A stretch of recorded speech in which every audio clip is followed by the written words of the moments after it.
안녕하십니까, 부대랑입니다. 많은 손님들이 이제 부동산 오셔서 집을 보러 다니실 때 많이 물어봅니다. 어떻게 하면 좋은 집을 잘 계약할 수 있나요? 꼼꼼하게 집 버는 법 좀 알려주세요.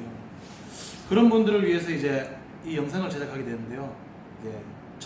처음 영상이기 때문에 많이 미흡하고 말도 더듬을 수 있고 또 말도 좀 빠를 수 있고 제가 또 말이 또 빠른 편이거든요. 그럴 수 있기 때문에 양해하시고 좀 봐주십시오. 자, 첫 번째로 절대로 직거래 하지 마시고 부동산 사무실을 통해서 집을 비교해 보시고 계약하셔야 됩니다.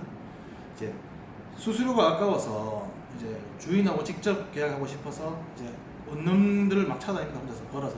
이게 날씨도 더운데 막 걸어서 다니시다 보면은 많이 보셨을 겁니다. 주인 직접 뭐 이런 거 원룸에 많이 붙어 있습니다.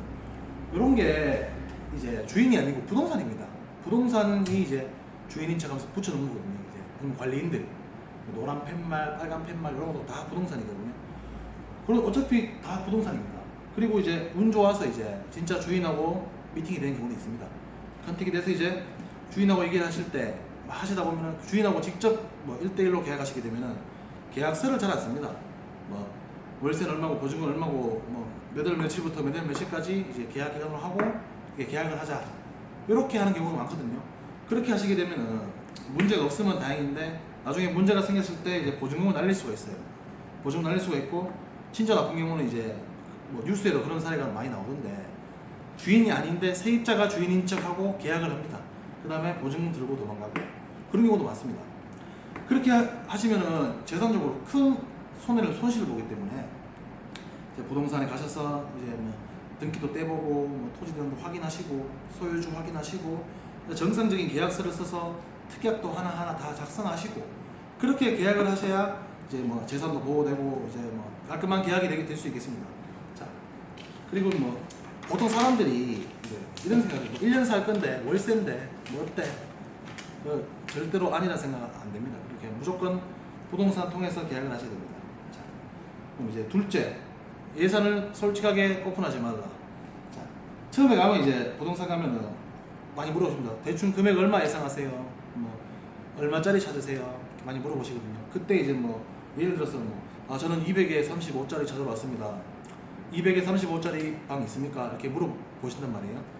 그러면 이제 자기 부동산에서 어느 부동산이든 우선적으로 계약을 해야 할 방들이 있어요. 근데 그런 방들을 이제 뭐 시세를 좀 올려갖고 이 방 뭐 40짜리인데 지금 계약하신다 하시면은 제가 말씀 잘해갖고 35만 원까지 해드릴게요. 이렇게 흥정하는 식으로 이제 속여서 계약하기도 하거든요. 그렇기 때문에 이제 부동산 가셔서 35짜리 방을 구하신다. 그렇다면 이제 저는 뭐 한 33만 원, 뭐 30만 원에서 많이 하면 한 33까지 괜찮아요. 이런 식으로 하게 되면 이제 좀 손해가 덜 보고 좀 더 좋게 계약할 수 있겠죠. 또 부동산 매물이 모든 부동산이 다 거의 겹칩니다. 다 여기 이 건물에 부동산에 끼고 있으면은 이쪽 부동산도 다 알고 있고 다 알고 있습니다. 그래서 이제 한 군데만 가보지 말고 여기 가보시고 뭐 이 건물 이름 알아서 다른 부동산 가서 이 건물은 얼마예요 물어보시고 그렇게 하셔야 됩니다. 비교해 보시고 귀찮다고 하시면 됩니다. 이게 1년 동안 월세를 내야 되기 때문에 최대한 효과적으로 이제 뭐 현명하게 방을 계약하셔야 됩니다.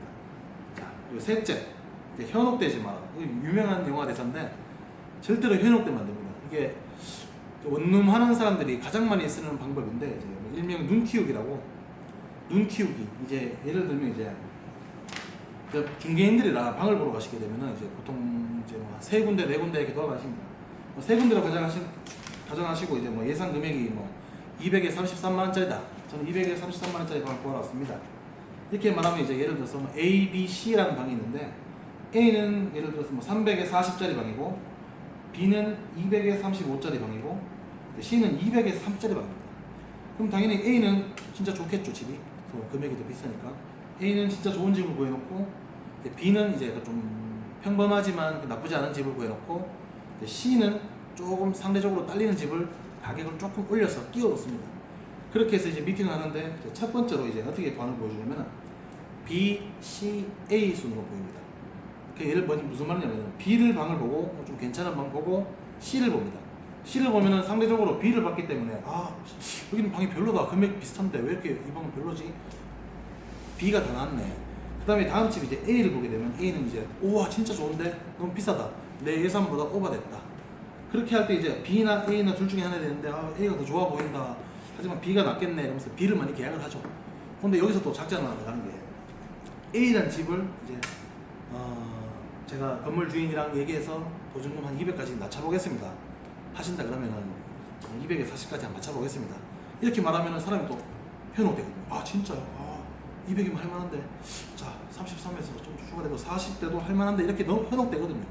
그 현혹된 상태에서 계약을 해버리면은 돌릴 수가 없습니다. 만약에 계약금을 거셨다 그럼 계약금 날리는 겁니다. 그러면 안 되니까 이제 어떻게 피해 가시냐면은 이제 하루 딜레이 시킵니다. 아 내일 다시 올게요. 내일 다시 방을 보러 올게요. 뭐 아니면 뭐 집에 상의를 좀 해보고 다시 오겠습니다. 이런 식으로 딜레이를 시킵니다. 그렇게 되면 이제 다음날 되면 자기 마음도 조금 이제 좀 다운이 되고 이제 현혹된 게 좀 벗겨지니까 그때 다시 보고 진짜 현실적으로 자기한테 내가 필요한 방, 내한테 맞는 방을 선택 잘 하셔야 됩니다. 그리고 이제 아까 또 말했듯이 요 A, B, C라는 방을 보고 다른 부동산 또 가보고 또 A, B, C라는 방을 다시 보고 결국에는 이제 부대장한테 와서 A, B, C라는 방을 새로 보시면 최고 좋겠죠. 그리고 이제 어차피 아까 얘기했지만 웃는 건물이 겹치니까 무조건 부동산 여러 군데 다 다녀야 됩니다. 다니시고 아까 또 말했지만 결국에는 부대장으로 오시기 바랍니다. 자, 넷째, 관리비가 포함된 월세입니다. 보통 이제 중개인들이 방 처음에 보여줄 때 직방 같은 경우도 그래요. 월세 뭐 25만 원, 그리고 맨 밑에다가 관리비 뭐 5만 원 이렇게 적어놓은 사람도 있습니다. 그러니까 관리비 물어보실 때 여기 관리비 포함 얼마예요? 꼭 물어보셔야 돼요. 그거 안 물어보시고 예를 들어서 좀 나쁜 마음 가진 사람들은 계약금 받아놓고 아니면 계약을 해놓고 이제 도장 꽝꽝 찍고 이제 여기는 뭐 35짜리 방인데 관리비 3만원 별도입니다. 알고 계시죠? 이렇게 말해보면 저는 몰랐는데 뭐 소용이 없어요. 이미 계약서를 썼고 뭐 계약금을 걸었기 때문에 돌려받을 수가 없어요. 날리는 거거든요. 꼼꼼히 물어보셔야 돼요. 이게 별거 아닌 것 같아도 적게는 뭐 3만원부터 크게는 한 5만원까지 나올 수가 있거든요. 이런 걸 항상 꼼꼼히 체크를 하셔야 돼요. 그리고 이제 다섯 번째, 이거는 뭐 다들 항상 집 보러 가시면 하시는 건데 이제 수압 체크입니다. 뭐 별거 아닌데 뭐 보시면 이제 보고 가시면 자기가 먼저 이제 뭐 막 앞에 가갖고 막 틀어봅니다. 물이 나오는지 안 나오는지. 안 나오겠습니다. 나옵니다. 요즘 집에 이제 뭐 물이 수압이 약한 집이 잘 없거든요. 수압은 잘 나오는데 그 수압만 보시면 될 게 아니고 물을 틀어놓고 그 뚜껑을 막아서 물을 고이게 합니다. 찬방 고이게 한 뒤에 뚜껑을 한번 열어봅니다. 근데 물이 이제 배수가 잘 되는지, 배수 안 되는 집은 물이 천천히 빠지면은 예를 들어서 뭐 설거지 하는데 물이 안 빠지면은 많이 불편하겠죠. 그런 것도 꼭 확인하시고, 그리고 이제 보셔야 될 게 이제 욕실에 가서 수화기로 들어봅니다. 물이 쫙 나옵니다. 나오면서 이제 변기물을 한번 내려봅니다. 그럼 이제 수압이 이제 확 떨어지는 경우가 있고 조금만 떨어지는 경우가 있습니다. 어차피 떨어질 수밖에 없거든요, 수압이라는 게. 조금 떨어지는 집은 수압이 괜찮은 집이고, 만약에 물 내는데 쫄쫄쫄 나오면은 그런 집은 이제 수압이 아주 약한 집이라서 조심하셔야 됩니다. 그리고 이제 마지막으로 이제 하나 팁을 드리자면 창문 틀이나 이렇게 뭐 천장 외벽에 모서리 부분에 균열은 없는지, 휘어진 점은 없는지 그런 것도 보셔야 되고요. 또 벽면을 두드려봅니다. 안에 꽉 차 있고 이러면은 콘크리트고 이제 통통통 뭐 이런 합판 소리가 나면은 이제 소음이 좀 발생된다고 보시면 되겠죠. 요즘 신축들은 거의 다 합판을 많이 씁니다. 그래서 이제 사람들이 뭐 조용한 거 원하시는 분들은 차라리 뭐 한 10년 정도 된 집, 그런 집은 옛날에는 콘크리트로 많이 했거든요. 그런 집을 구하시는 게 현명합니다. 자, 여기까지 제가 좋은 방을 구하고 계약하는 법을 좀 설명해 드렸는데 많이 미흡합니다. 미흡하고 첫 번째 영상인데 그래도 고객님들이 좀 더 좋고 나은 집을 구하시라고 이제 제가 부족하지만 한번 영상을 만들어 봤습니다. 예쁘게 봐주시고 페이스북에 부대랑이라고 검색 한 번만 해주시고 좋아요 눌러주시면 정말 감사드리겠습니다. 정말 열심히 하겠습니다. 잘 부탁드립니다.